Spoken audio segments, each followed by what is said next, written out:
You can have these wild, zany ideas, but the real question is, where do you focus your energy? What are you putting your energy towards? I'm Amy Jo Martin. Welcome to the Why Not Now show.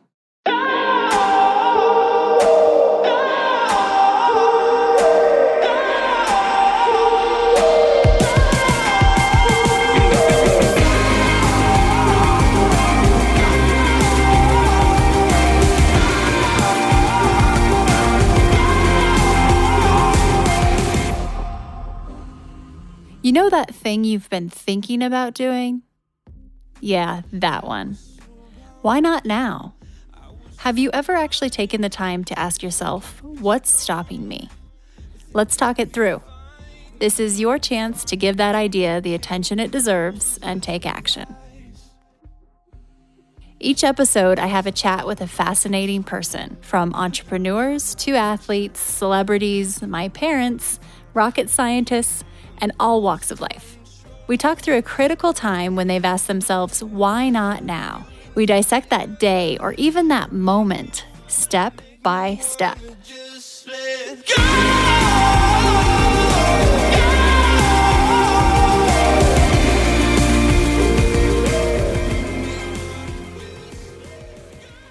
Creativity is a skinny dip in the sea of public opinion. Isn't that the truth? A friend and mentor of mine who has been on this podcast, Kenny Tomlin, said this to me last week, and I thought, wow, that is so true. We really put ourselves out there when we share our creative ideas and our creative work. The topic of creativity can feel heady, wishy washy, because everyone has their own definition of creativity. But in this episode, we actually talk through the more tangible aspects of creativity, like what to do when you're in a rut or uninspired, the literal tricks for how to keep fresh eyes and change things up, and unique ways to look at and deal with success and failure. Bryan Danielson and I are about to review the book titled Creative Quest by Questlove. It was this month's pick for the Why Not Now Read a Book Club. And if you haven't read it, no sweat. You actually don't need to, because Bryan and I share all of the highlights and key takeaways, so consider this your Cliff Notes. For those of you who are new to the show, Bryan Danielson and I launched the Why Not Now Read a Book Club a couple of months ago. We have listeners vote on a book on social media, and then we read it together. The hashtag is Why Not Now Read a Book. And we all share our thoughts and photos on social as we're reading along, because Shelfie is the new selfie. And if you're not familiar with Bryan, he's a WWE superstar, a gardener, a lover of planet Earth, and he's on the Total Bella's reality show on E! Yep, he's the cool cat married to Brie Bella. And at the end, we talk through the 2 nominations for the next book we're going to read. Big props to everyone who's reading along with us in the Why Not Now Read a Book Club. I see all of your photos and read every single comment. Thank you. Thanks to everyone who's shown the support and signed up for the Renegade Brand Bootcamp over the last week. We still have a few spots left. Check out renegadebrandbootcamp.com. The program is designed around everything I've learned about business and personal brand building. We tackle the most taboo topics on the Why Not Now show. Oftentimes, you're hearing guests share things they've never shared before. In the spirit of things we don't typically talk about, you should know that the Why Not Now show is supported by Poo-Pourri, the original before-you-go toilet spray. It's magic. My friends at Poo-Pourri have literally taken the smell out of you-know-what. This pure blend of essential oils stops bathroom odor before it begins. Visit poopourri.com, and Why Not Now listeners get 20% off with code WHYNOTNOW. That's all one word. And you can hear the story about Poo-Pourri in our interview with founder Susie Batiste. That's Why Not Now episode 28. Poo-Pourri is also available at Target.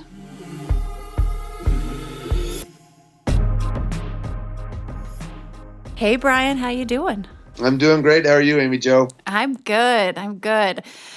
I always get a little nervous before I hop on to talk to you about books because I know you've probably read it like 5 times. Well, and especially because this one, it's been so long and it's a shorter book. And we kept like scheduling dates for when we were going to do this, and then having to reschedule because of both of our different scheduling stuff, And so it's like, because I read this book, I'm trying to remember when I finished it, when I first did it, and then re-going over stuff when I thought we were doing the podcast, and then because of my schedule, we had to change it and all that kind of stuff. So it's been kind of a mishmash in my brain, and it's actually, I was a little nervous too because I was just like, okay, I crammed a little bit yesterday and today just to make sure that I had all the stuff, the interesting stuff that I wanted to talk about. So Me too. Well, I crammed slash I struggled a little bit with this book, and we could talk about that. I did enjoy it and took a lot of value,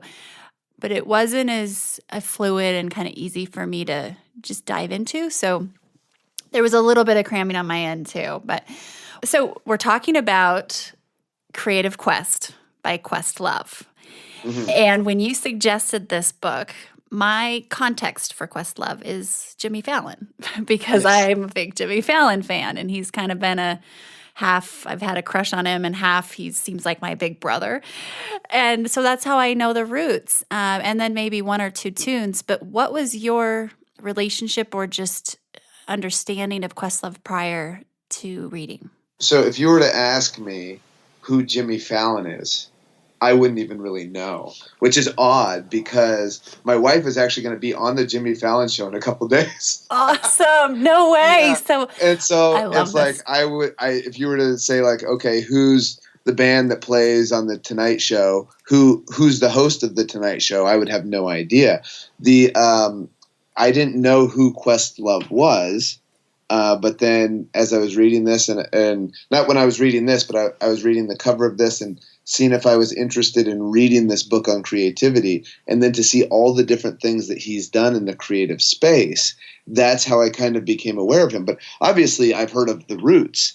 Oddly enough, I've never listened to a full album of The Roots, but the most experience I have with The Roots is actually they did 2 songs on the Hamilton mixtape, right? Oh. So Hamilton, the Broadway play, they have the music, but then they have the Hamilton mixtape where like a lot of hip hop artists or other people go in and they remake the songs from Hamilton.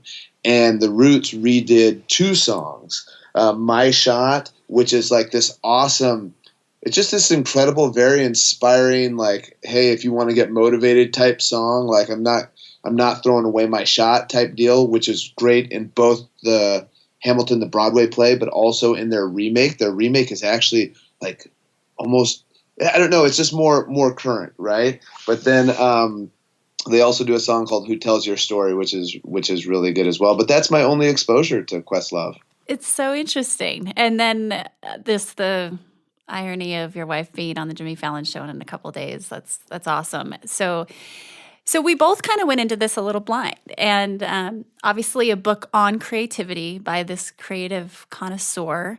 Do you want to share just a little bit of an overview of what you understood the book to be? Yeah, I mean, it's interesting. He kind of starts off and talks about like what his goals are. And one of the things that I found interesting is he has these doubts about himself, about whether or not he's creative, right? Mm-hmm. Whether or not he's a creative person. And his main questions, he's trying to answer questions for himself. Is he creative? And can he help other people be creative through his writing and just by exploring this world? I almost found this book, this is not like a how-to book, right? This is not a how to be creative. And he talks about that early in the book because he's read a lot of creative, like books on creativity and different things. You and I had both talked about the Stephen King book on writing, and that talks about a specific genre of how Stephen King does things. But this is not necessarily how Questlove does things. He also talks to other people about their creative insights, and it's more like musings on creativity and things that he thinks will help. Although it's fascinating because he alternates between being like unsure of himself as far as creativity and also saying things like, but if you follow this playbook, right, I'm sure good things will happen type stuff. You know what I mean? And so I found that to be very interesting too. But also he talked about how his creativity deals at the intersection of art and commerce. So he's not just talking about, he says a lot of like creative books, and I found this, is that a lot of creative books are either stuff like, okay, how to create a best-selling novel, right? Mm-hmm. It's pure, like, how to create something commercially successful. And then there's other things that are like how to create or how to inspire yourself with creation. And it's almost like a form of therapy, right? Mm-hmm. To live your best life. And his idea is that his is kind of a mix up of both. How do you be creative, but you're also, if you're going to be creative and you want to sell your creativity, there's also parts of that you have to deal with, you know? So that's kind of what he goes through as he goes through this entire book. It's interesting because given the nature of how he writes it, it can be all over the place. Yes. Which I think may be why you might have had a hard time with it, but also why I found it fascinating. But also made it hard to reread a second time. Mm-hmm. And that's an interesting take. I think I hadn't thought about the not lack of organization, but just his creative mind probably goes from one thing to another. So he wrote it in a very present way. And one of the things I appreciated so much as I'm writing my second book right now is that I actually did take away some how-tos, and we can get into some of those, but he wrote in a unique style to where, and if you haven't read it, if you're listening to this and you haven't read it, he would literally mention something and then go Google it while he's writing. So he would ask kind of a theoretical or a hypothetical question, like stream of consciousness writing, and then he wouldn't know the answer. So he said, I'm going to go Google it. And then it was almost like you were right there. Even his acknowledgments, he wrote at like 3 a.m. in his bed. And so I really appreciated that. I think one of the things that caused me to struggle a little bit, and maybe it was not realizing some of the bouncing around, but it was more of, I'm not a, someone that really lived through that genre of music. And he had so many references to people that influenced him. So I didn't know DJ so-and-so. But that's okay, because there was a lot of other general enough references. So, gosh, there's so much to talk about. I have a ton of notes, and I'm sure you do too, Bryan. Where do we want to start? I mean, just the notion of creativity. I think it's important. I think one of the things that you brought up is because one of the things that would make some people shy away from this book or make it hard for them to read is Questlove's relationship to creativity and how he approaches it in the book is mostly through several different avenues. He's doing it through music, and if you're not familiar with his genre of music and the people that he's referencing, like for example, he talks about people, and some of them are just people that he's really close with, but like for example, Jay Dilla, right? Mm-hmm. Like I don't know who Jay Dilla is, right? You know, I'm learning more about Jay Dilla and his importance to, for example, hip hop through this book. But it's not only that, but he uses music, he uses chefs, a lot of cooking, comedians, like so. Those appear even when he's talking about his creative thing with the Lazy Susan stuff, which a Lazy Susan,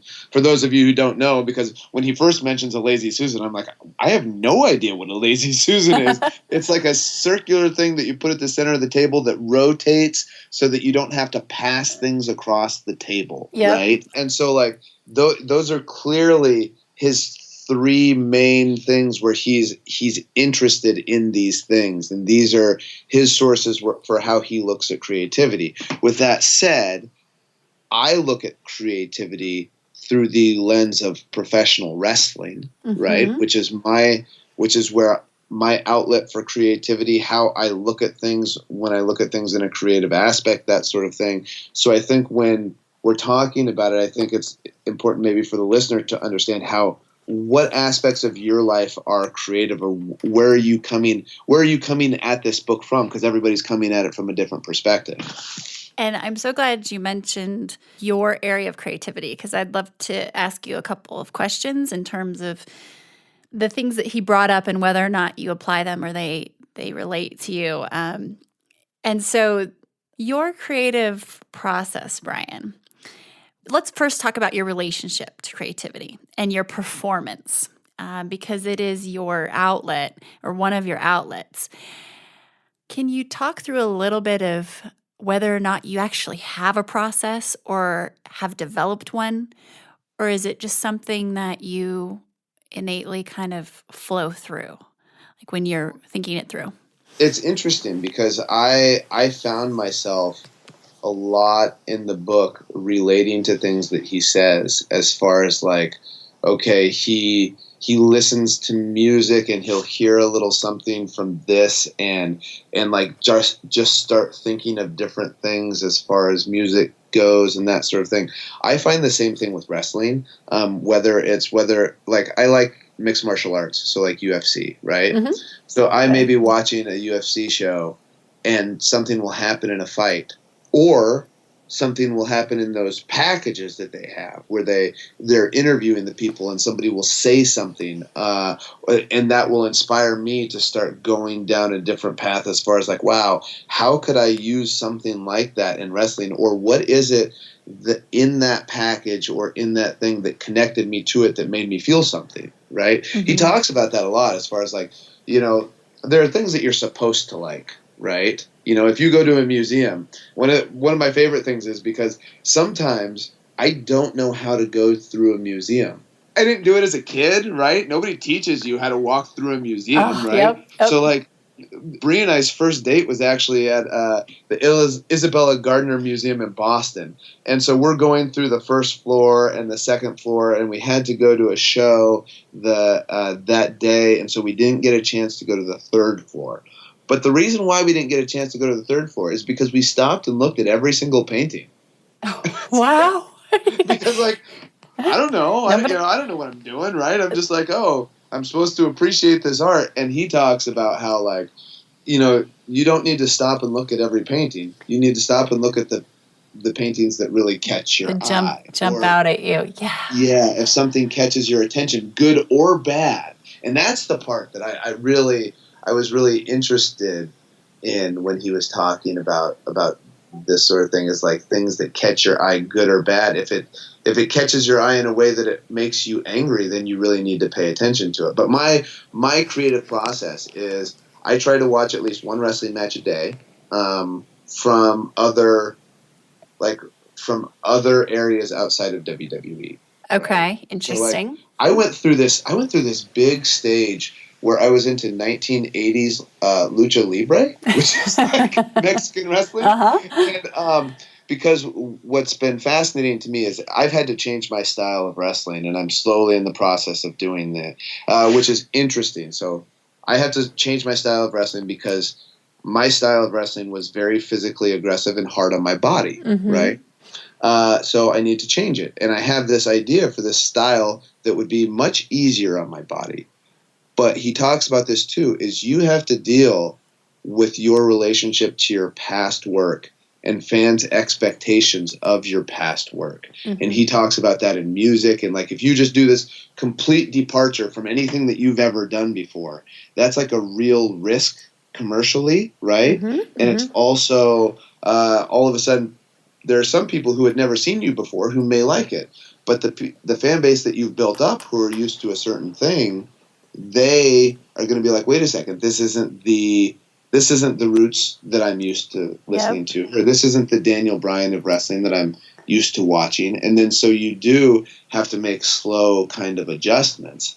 And so I was watching this 80s lucha libre because, oddly enough, despite all the high flying that they do, the wrestlers that have the longest careers currently are the lucha libre wrestlers. Like, there's a guy named Atlantis who's in like his 50s who still main events Arena Mexico in front of like thousands of people every week. And I'm just like, how does this guy do it? And he dives out of the ring all the time, all that kind of stuff. And so I did that deep dive into that, or like, I did a deep dive into various 90s wrestling, and then I go into deep dives of 1970s NWA championship wrestling matches, which is all of these references are things for you and me. When we're reading this book, it's like him mentioning Jay Dilla, right? Right, our version of Jay Dilla. Yeah. If I talk about Liz Mark, you know what I mean? People are like, what? And that's what's so interesting, because one of my questions for you was, how do you keep kind of fresh eyes? He talks about departures and being able to take a step away and get inspired and or just clear kind of your palette by doing something else or studying something else and then coming back to it. So you've mentioned, you watch a lot of wrestling for different angles, genres, and is there anything else that you do as a complete departure that you feel increases your creativity back in your career? Yeah, so he talks about that too, about how important it is if you're a painter to maybe do something like ballet, or if you're a musician that you do something else. You know what I mean? And what's interesting to me is I don't do anything else besides like gardening or something like that. You know what I mean? Which is more of, I wouldn't consider it as like a creative exercise, more of like a meditative exercise. And that's one of the things that when I was forced to retire, it was very difficult on me because I didn't have another creative outlet. I used to write a lot, but then as I've become more of an adult and became distracted more by more adult things and your lives become more busy, I stopped writing as much. And like, especially, so I wrote a book, and after that book, I didn't want to write anything. I don't know if I've really written anything since, you know what I mean? And so it's just been like, it's one of those things where, so when I stopped wrestling, it was really hard on me from a creative standpoint. And this would have been very helpful for me then, just as far as like, hey, you have to do something to creative to let all of this out, so. And that's interesting. It's like the process of writing in general, and or if you're evaluating your own work too, and that's a whole nother topic, but there's an interesting meditative sense to things. And he talks about mini meditations, these micro kind of mini meditations that he does, Questlove does, and they're like these Jedi Zen mind tricks where he can be in a really intense kind of critical moment, could be stressful, and it takes maybe less than a minute to be fully consumed by the moment, but also like a million miles away kind of at the same time. And I thought that was really interesting because I've caught myself doing that a couple of times now since reading. But the meditation aspect, I think, is more powerful to creativity than we realize. I know that you meditate and you do I don't know if you're still doing it, if it's evolved since last we talked, but 100 deep breaths a day, or that's kind of your practice? Is that still? Yeah. Do you find more creative ideas spark as a result of that during or after? Because I definitely do after I've started meditating. I actually don't. As I was reading this, it was interesting because, there's a lot of stuff on finding ideas, right? I tend to not have a problem finding ideas. Like, if anything, sometimes I have too many ideas and I have all these ideas floating around in my brain. Like, I have to pare them down. And if ever I want to expand them, it almost seems like there's an infinite amount, and then I start to get overwhelmed by the ideas to the point of paralysis. Too many. And so that's where the meditation helps me. It helps me. I'm more relaxed after, and then I can choose which one to focus on. And I think one of the things that really struck me at the beginning of the book was his talking about, more important than trying to decide what you are, one of the first things you have to do is decide what you're not. You know what I mean? Because there's all these different things. So my wife has a YouTube channel. So I've come up with with a million different ideas for her YouTube channel. And every time I come up with one of these ideas, the WWE people who produce it, it's like, oh my gosh, that's great. Let's film it. Let's film that. Oh my gosh, that's great. Let's film that. Oh my gosh, that's great. Let's film that. But the reality is that like, hey, I'm really busy and I don't have time to film all this stuff. And then like by just me putting it out there, it's like other people want to do it, but then I don't really want to do it. So why am I wasting my energy? Yeah, can you do both? Can you be the idea generator but not the executor though? I mean, in theory you could be. But the reality to me is when I was reading this book, it was like, it's okay for me to have these ideas and let my mind wander or whatever it is. But even though my wife has this YouTube channel, that's not where my passion is, and that's where that's not where I should be using my energy, right? Where you can have these wild, zany ideas, but the real question is, where do you focus your energy? What are you putting your energy towards? And as somebody who has a limited amount of energy and a limited amount of time, and with traveling and everything like that, I don't want to use my energy doing these things that, even though I've come up with them creatively, they're not satisfying to me. Interesting. Creative resources. So it's like the return on your investment of your creative energy and really getting clear and zoning in on where you want to spend it. I think that's a great takeaway, because it takes time, mental space and time, and it can be not exhausting, but it's using a certain portion of your brain. And I get carried away by it. You can, like fall down a rabbit hole type thing. Yeah. Yeah, interesting. So there's a passage in the book that I wanted to read and get your thoughts on and see what went through your head when you read this. It's when Questlove talks about Michael Jackson when he wanted to reinvent himself. And Quest says in the book, no matter what you already have, understand the desire to remake yourself. And then he goes on to talk about, and he actually has a short passage that Michael Jackson wrote to himself when he was wanting to reinvent himself after kind of departure from Jackson 5 into his own solo superstardom. So I'm going to read this real quick, and then I would love to hear what you thought when you read it. Okay, so this is Michael Jackson writing to himself. MJ will be my new name. No more Michael Jackson. I want a whole new character, a whole new look. I should be a totally different person. Totally spelled incorrectly, but we forgive him. People should never think of me as the kid who sang ABC. I want you back. I should be a new, incredible actor, singer, dancer that will shock the world. I will do no interviews. I will be magic. I will be a perfectionist, a researcher, a trainer, a master. I will be better than every great actor roped into one. I must have the most incredible training system to dig and dig and dig until I find. I will study and look back on the world of entertainment and perfect it. Take it steps further from where the greats left off. Okay. So, when you read that, what were your first thoughts? My first thought is that I've had very similar thoughts, and where I would almost describe them as epiphanies, where I would think and write down things like that. Like, I am going to be the greatest professional wrestler of all time, and here's how I'm going to do it, right? So there's that part of it. As far as writing down, like, hey, this is what I want, this is what I'm going to be, yada, yada, yada. The idea, and that's in the section about departure, right? About getting away from these past things that you've been. And it's interesting because when I think about departure, I don't think about departure in terms of, if I could depart from where I am now, I could become the greatest of all time.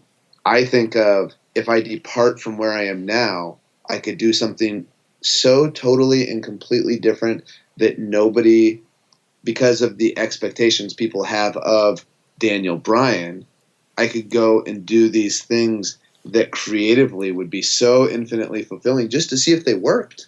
I oftentimes think, if I just went to a random independent wrestling show at your local VFW hall that's just Cleveland Pro Wrestling or whatever it is, right? Yeah. I go there and there's 250 people and I'm in a full bodysuit, mask, everything, and nobody knows who I am. Could I go out there with a completely new style and really get the crowd going to the point where they said, "Oh man, did you see that masked guy? He was my favorite." Mm-hmm. I the idea for me of departure and like Michael Jackson wanting to like leave all this stuff that he was behind, which were all great things, right? That people knew him for these great things. The idea of leaving behind what I've done in the past to become the greatest of all time has never occurred to me. When I've thought about departure, I've always thought about it in a creative endeavor as far as being like, wow, that would allow me to do all these things because people would have no expectations. So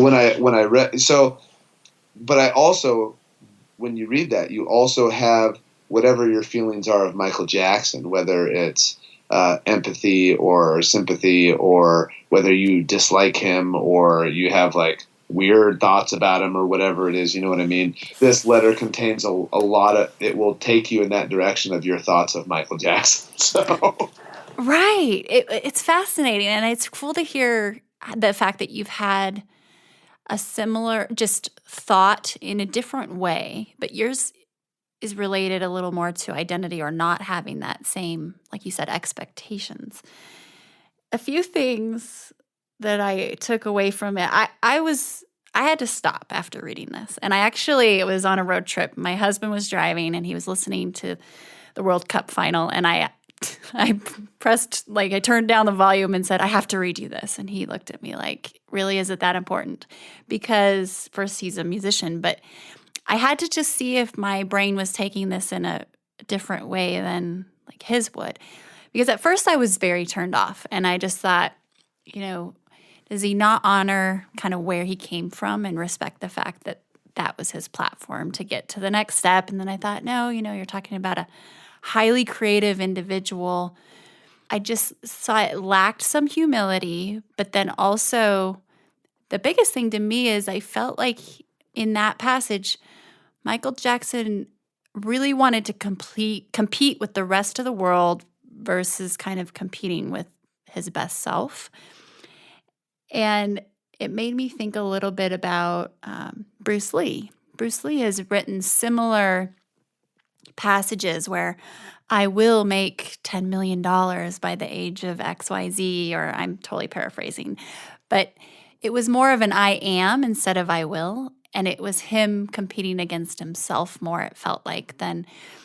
But then I kind of came around to that empathy. So it was such an emotional process that I went through as I was thinking, here's this guy who we know felt fairly isolated and was a creative just wizard.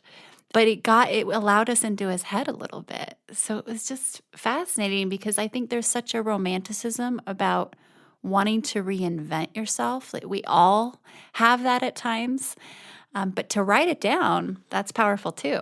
Yeah, I'm fascinated by the idea that he wanted to become bigger, right? In the sense of like a lot of my fantasies as far as like departure come with the idea of, and you have to keep in mind, I am nowhere near, obviously, as famous as Michael Jackson, right? No, but you have fame. I mean, it's helpful. But I go places and people recognize me and that sort of thing. And some of my fantasies or delusions about departure is this idea of going somewhere where nobody knows who you are for both good and bad, right? Mm-hmm. And because most of the time people come up to me and talk to me and that sort of thing about wrestling or whatever it is, they're all very positive experiences, right? But sometimes I crave the idea of none of that, of just being able to be, to walk around without that expectation too, because of when people see you, like, it could be 5:30 in the morning and I'm about to get on a flight and I've only slept 3 hours or whatever. And then the expectation of is like, hey, oh, wow, yeah. And they want to talk to you. And I'm like, I can barely keep my eyes open. Mm-hmm.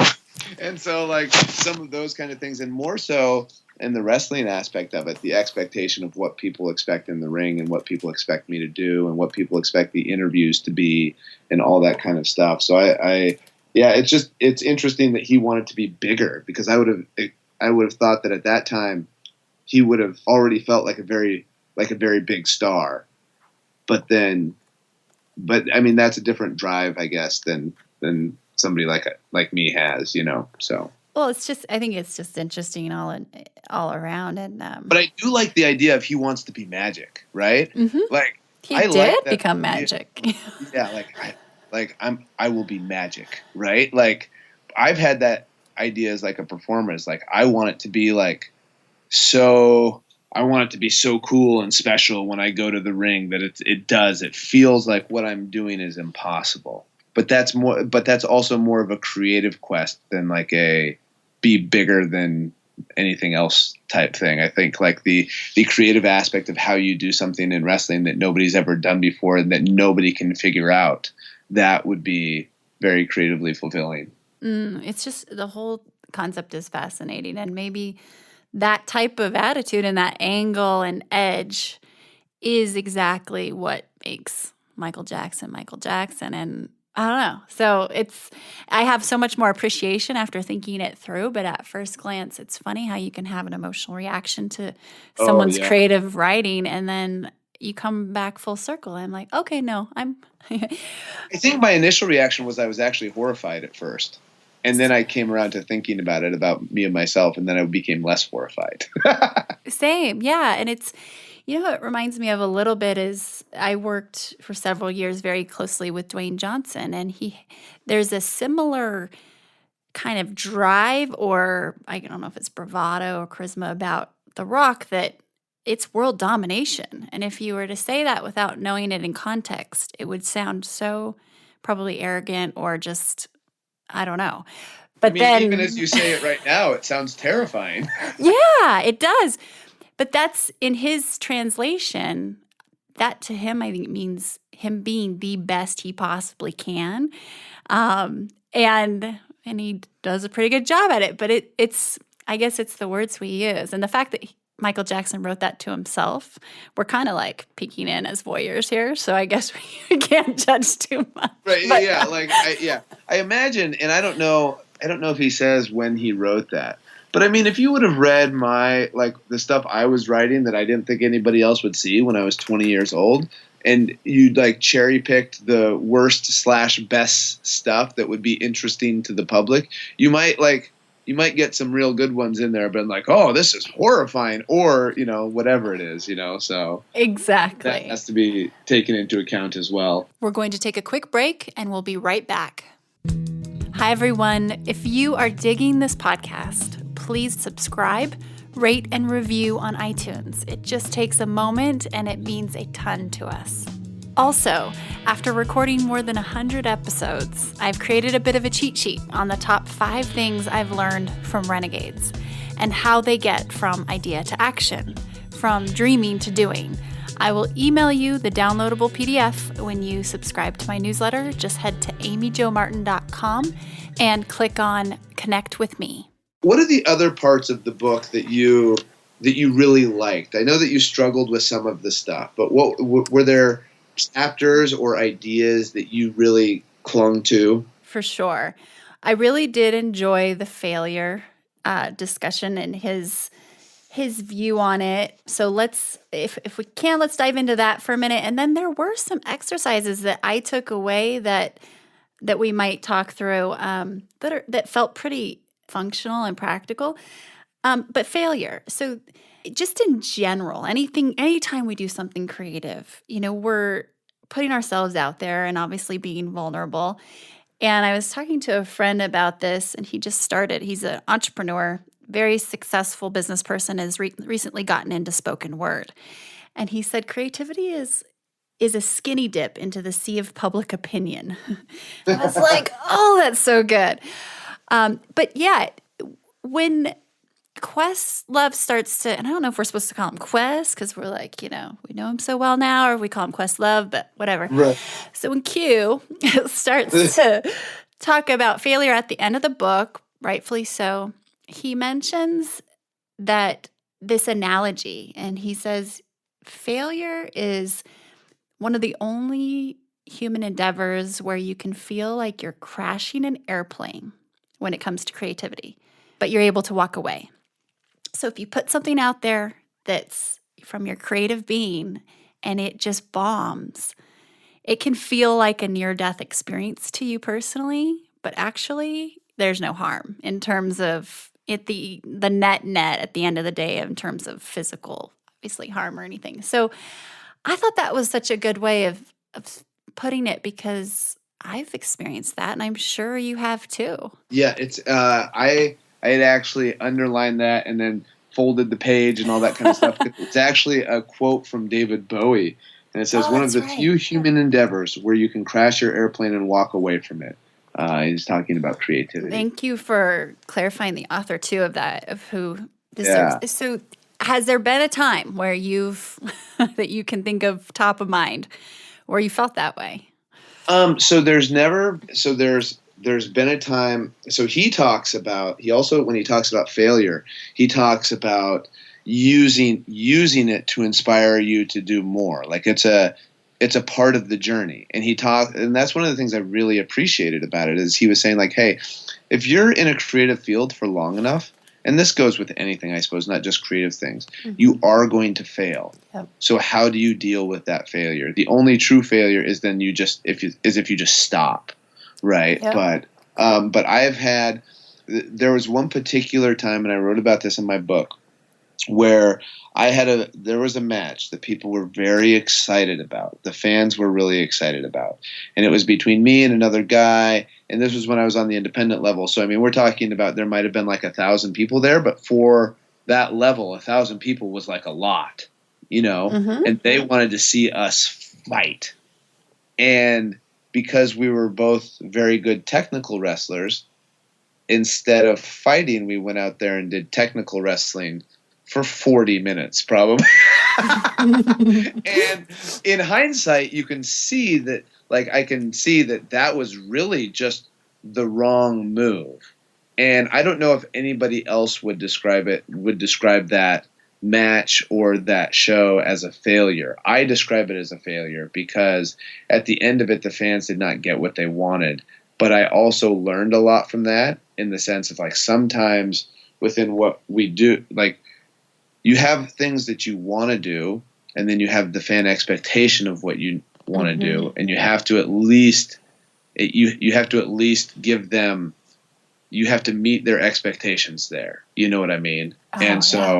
And at the time, I was very much into my own creativity. As far as it didn't matter what anybody wanted, I was going to do what I wanted, and that was just the wrong mindset commercially. You know what I mean? And so I took that one hard as far as this is the wrong way to approach everything that I'm doing.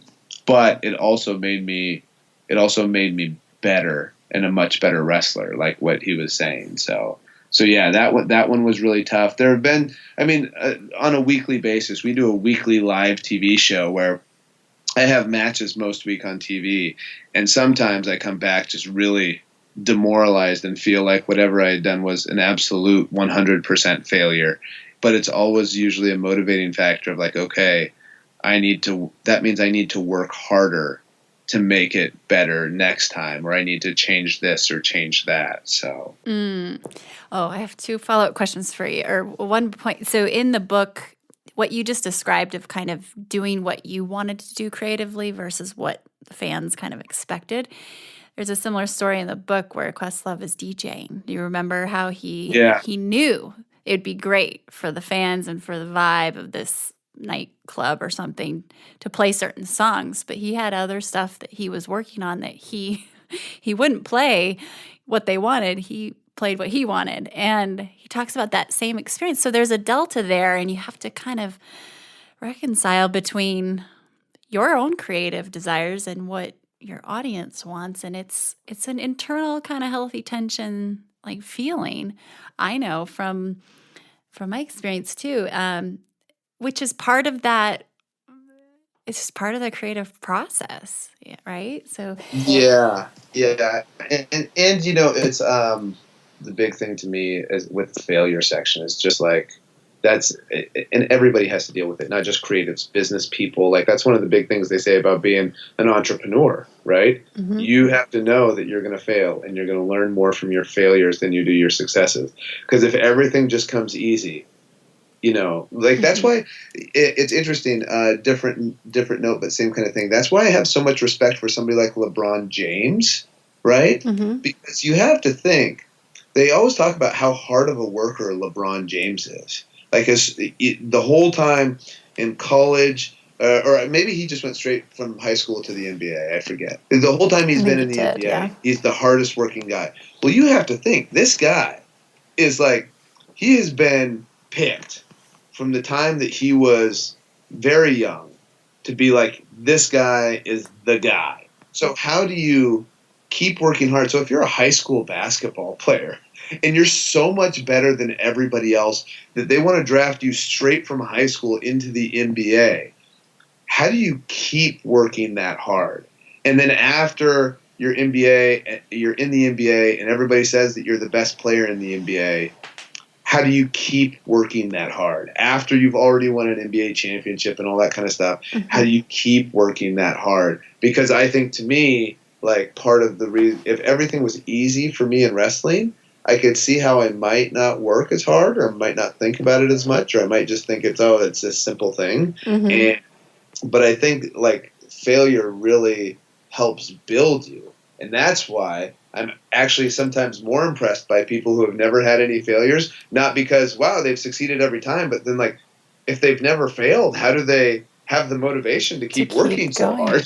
Yeah, and keep evolving and growing. Yeah. Yeah, that's a great point. It's interesting to think about the concept of experimentation, and when you're experimenting, you can't really fail. So if you set out to do something and you frame it up as an experiment, it's kind of an interesting mind trick, I think, to experience failure a little differently if something doesn't work out the same way.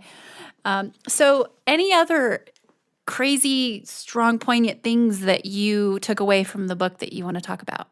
Well, I'm always fascinated by the links to between books, right? And so like the interesting thing to this book and what he's talking about that actually is interesting with the Factfulness book that we had talked about is he talks a lot about creating like this cognitive disambition, which is what we do is we filter out. He talked about it in Factfulness as far as like this attention filter. That's how the news media get that's why we think the world isn't the way the world actually is because they need these things to penetrate through our attention filters because there's so much stuff coming at us all the time, right? So we have these super high attention filters where to really catch our attention, you have to do something really special, or it has to be a crazy story, or it has to do this, or it has to do that,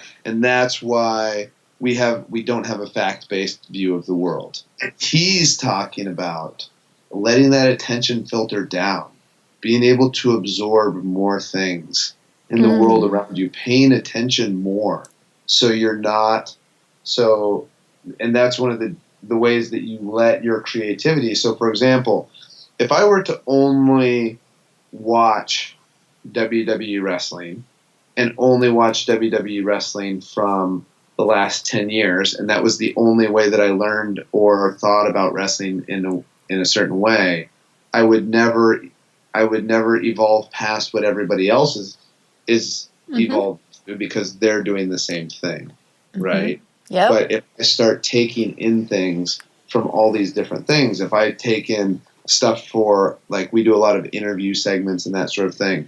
Well, if I take in something from just something I overhear in a cafe, right, that somebody says, I was like, wow, that's a very striking concept and thought, or if something that I read in books. Like one of the things that he talks about is like he was talking about music and and the way that they use alliteration in music, and I was like, there's really nobody who uses alliteration in their promos, and that could be a way to make my interviews different and more fun for the fans to enjoy and that sort of thing. And it would also make it more creative for me because like we're kind of given bullet points of what we need to say, right? But then if I can somehow weave in some alliteration into that so it makes it easier and more fun to digest, like all that kind of stuff. So letting down these attention filters so that more things come into your brain and just letting it percolate a little bit. And I think another one of it's interesting too because he talks about the studies being people are actually more creative when they're a little bit tired. Yeah, right? that was fascinating. I would have thought, get up early, do your creative work. That was cool. Well, and and it's funny because he does. I mean, there's alternating things in it where it says like in the getting started section, he talks about like most creative people like what is your process, and they say like get up, drink a cup of coffee, and then do this, right? So he talks about that where it's like that sort of alertness or energy or whatever. But then the studies show that if you're a little bit tired, you actually have more creativity because you're dropping these attention filters, which I find to be fascinating. Another thing that he talked about was there is a very small, when I first read that, I immediately thought of drugs, right? I thought of alcohol. I was just taking it out. Yeah, like one glass of wine. Yeah, a little better, creative. He said, yeah, like having like a glass or two of wine, and then I immediately wrote in the book in the margin, I wrote drugs, and this is as somebody who has never drank in my life, never smoked anything, never done anything, and I was like, I wonder if that also applies to drugs because I was reading this book on like LSD and all this kind of stuff by Michael Pollan, and so I was just like. Huh. And then because it just would let down your attention filters or whatever. And but your then inhibitions too. Yeah. Right? And then he goes on to talk about Seth Rogen, who Seth Rogen feels like he is a better actor because he smokes marijuana. Because if he's just antsy and like all this kind of stuff, he's going to be nervous and everything. He's not going to be at his creative best. Whereas, and he's talking about like allow yourself to use the things that make you comfortable, right? So that you can do these things. But I was interested by all of that. Just the idea that you don't like, and I found that for myself that sometimes my best ideas are like at 4:30 in the morning at the airport when I just finished a show or I've just gotten back to my hotel room at 1 a.m. So I got 2 hours of sleep and I'm in the airport and I just think like, oh man, this would be awesome.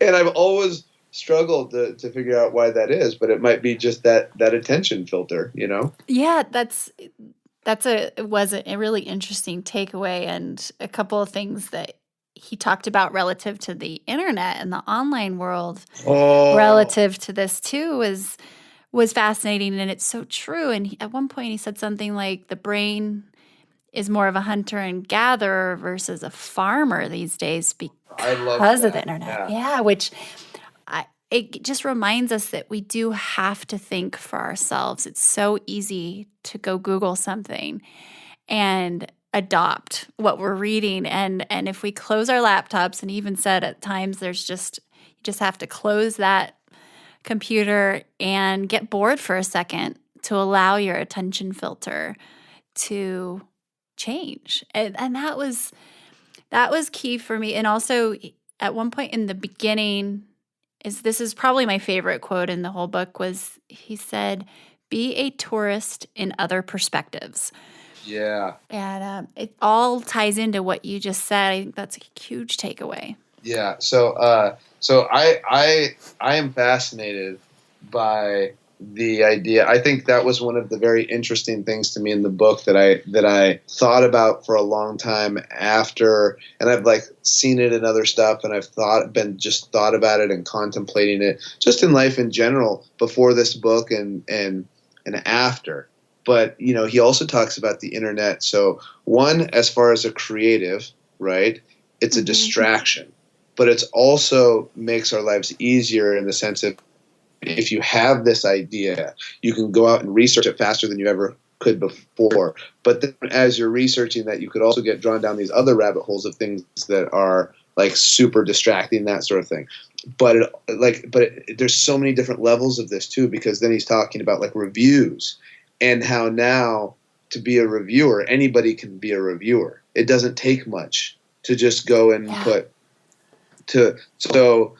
he comes out with a new album, right? And somebody can just go on Amazon, or I don't know if Amazon reviews music, so whatever it is, right? They go on there and say 2 out of 5 stars, meh, right? Right. And he sees that, like if you're on your Twitter or whatever it is, it's for me, it would be like, okay, you go out and you have a wrestling match, and say I'm wrestling somebody who's big, and I have to take a bunch of big throws and falls, and so like my body's pretty beat up afterwards. And then you see people on the internet that just say Daniel Bryan versus so and so, meh, and like, oh yeah, not fair. My body hurts. Like this hurts. Yep.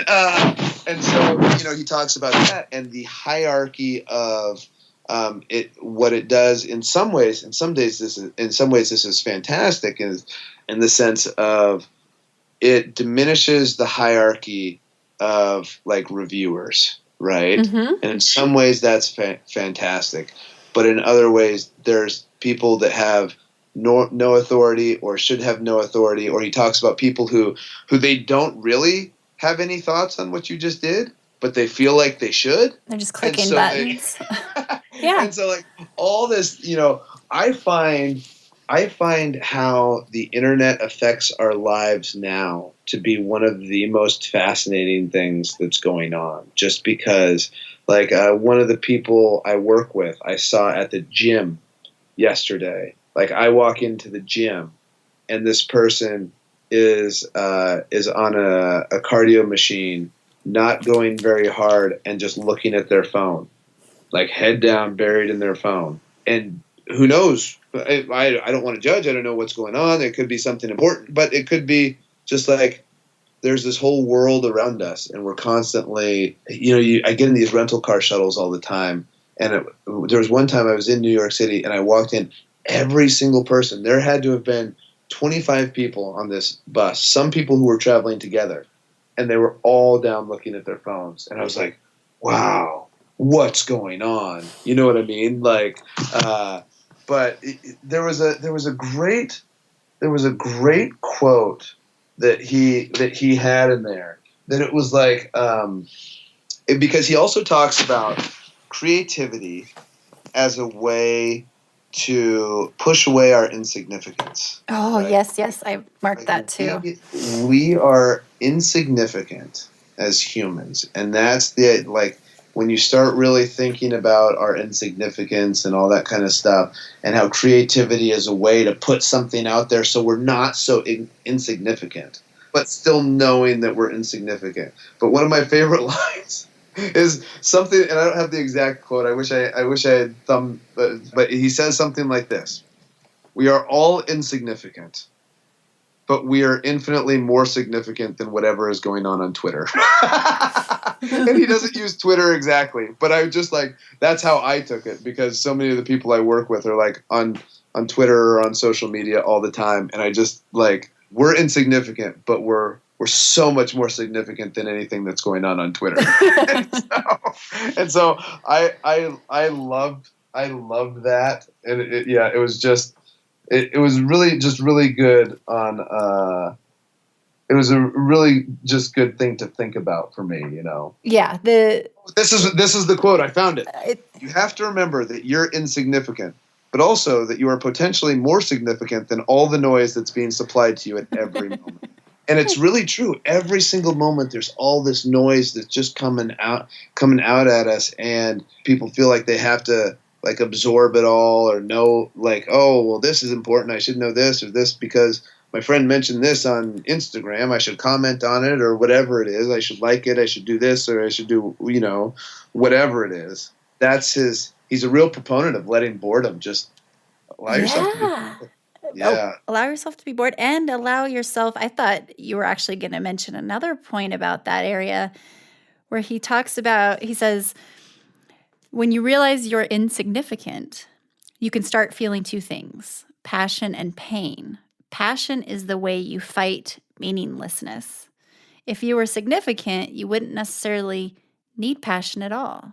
You could just sit back and experience things as they came.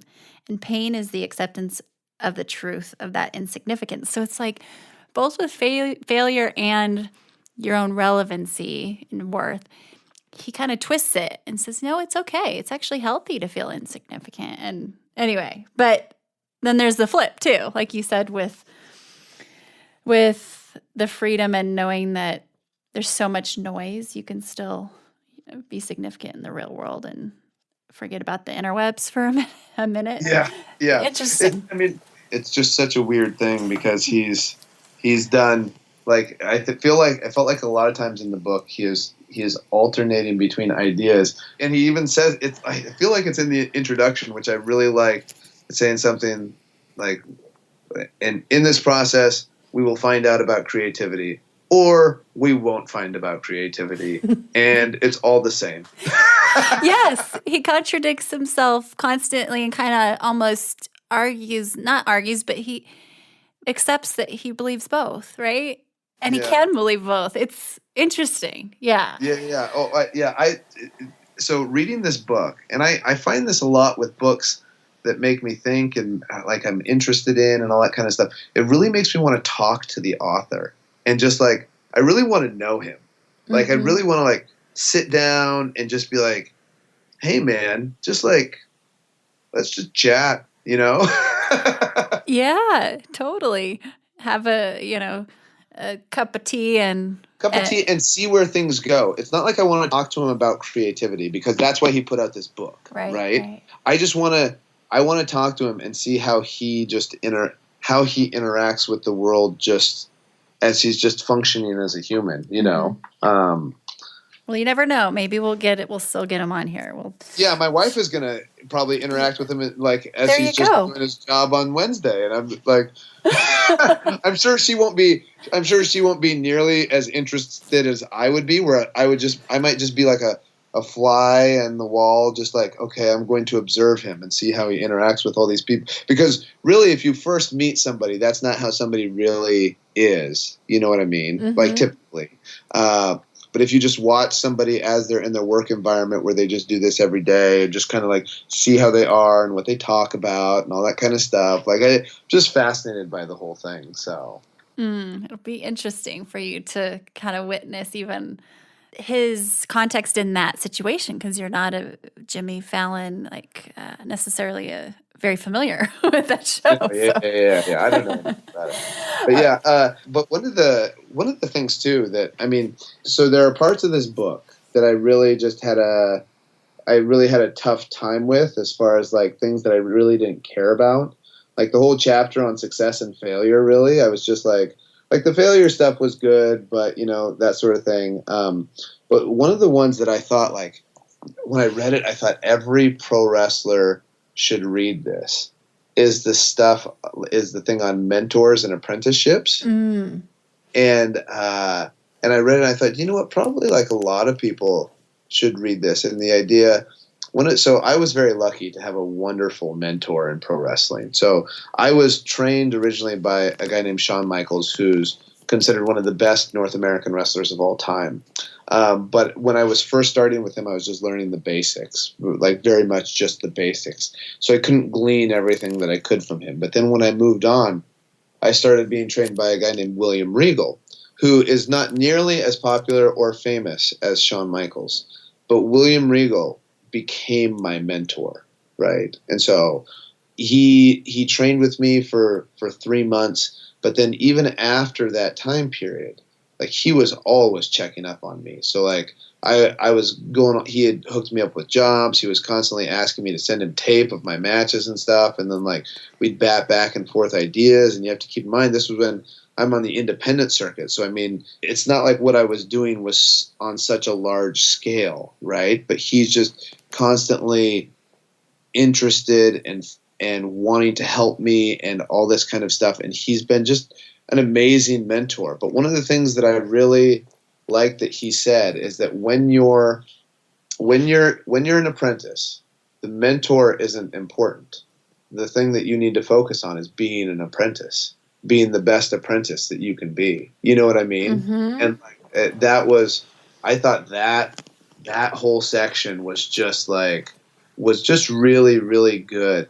And then it also talked about like influences. And when you start creating things, because I found this with myself in wrestling, it was like when you start creating things, you kind of just copy the things that you like, right? Like in wrestling, I know I did that for sure.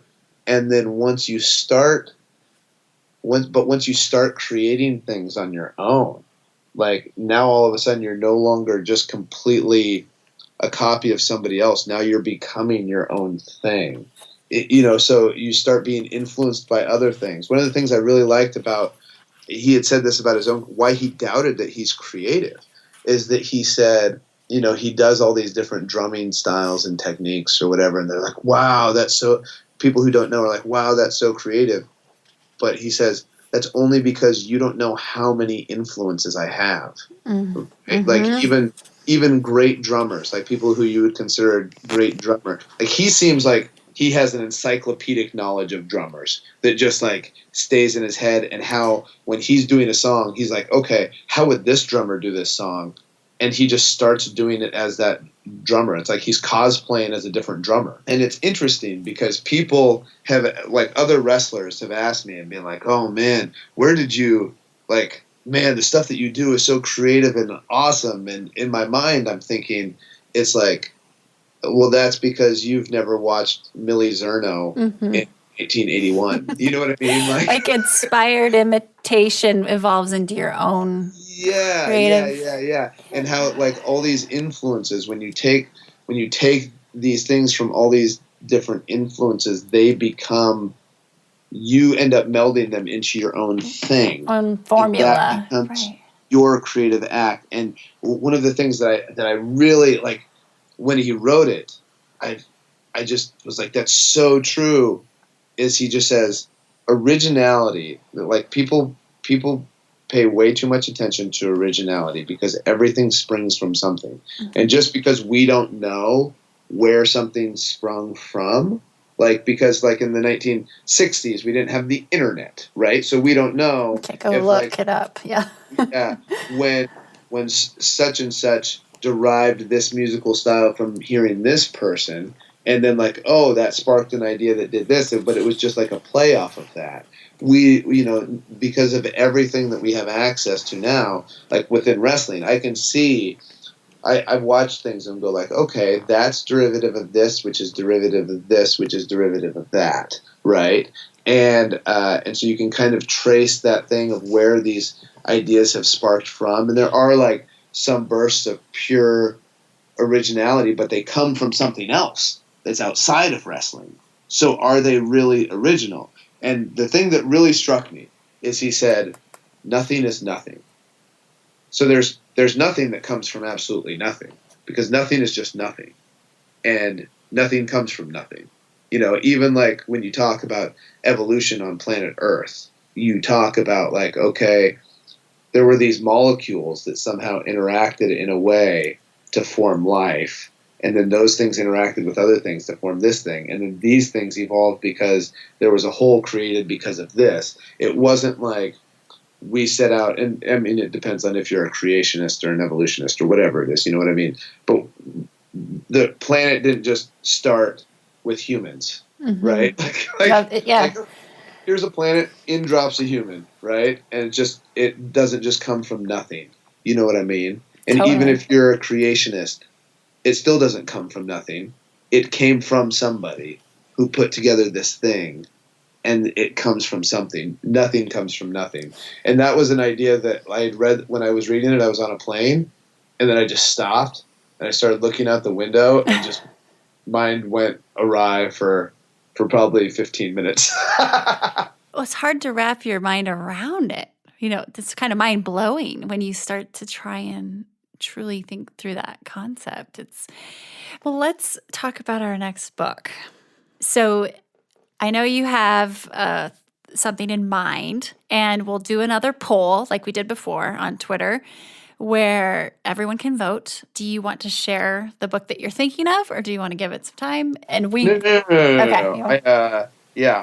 I want to. So we had talked about this, and our next book being a fictional book, yeah. right? And so the idea of both of us providing a thing for fiction, I have really diverted away from fiction in my reading in the last several years. And so I used to read almost exclusively fiction, and now I've kind of gotten away from it a little bit. But I saw this book at a bookstore in San Diego, and I really wanted to get it. I was fascinated by it, but I just didn't for whatever reason. And which my wife will tell you is very unlike me. I tend to, I'll buy a book even if I never end up reading it, if I just think it's interesting.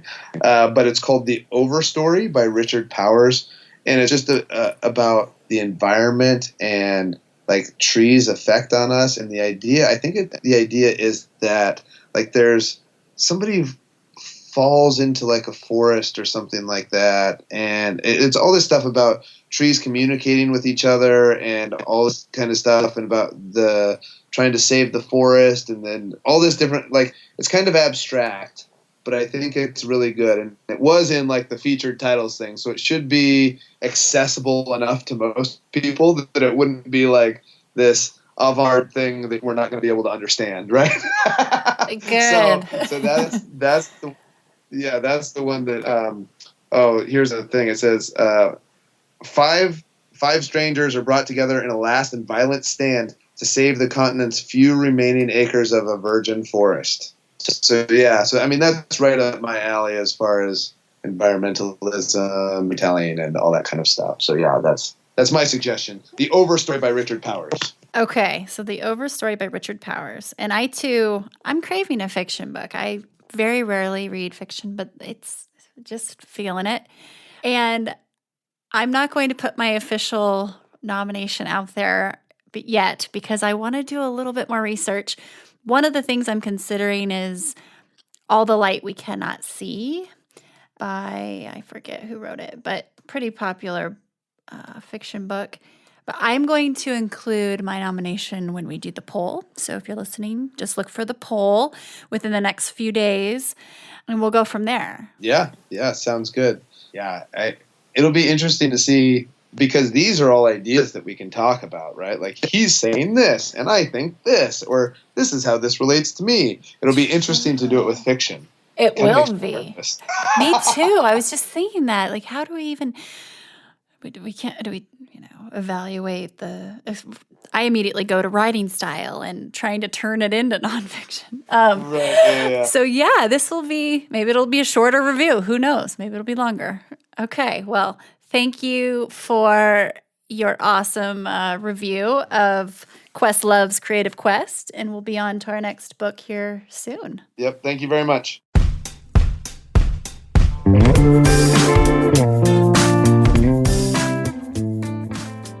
Hey everyone, thanks for listening to the show. Hit me up on social media to let me know what you think. I'm at Amy Jo Martin on Twitter, Facebook, Instagram, and LinkedIn. And I want to hear your Why Not Now moments so I can share them on the show. Just send me a note to whynotnow@amyjomartin.com. For show notes and other offers, you can visit amyjomartin.com/whynotnow. And while you're there, don't forget to sign up for my email newsletter for exclusive content and announcements. A big thanks to Rock Salt Music for all of the tunes by the talented John Coggins. And of course, a hat tip to Richard Brewer for editing and producing the show. I'll see you next time. And until then, why not now?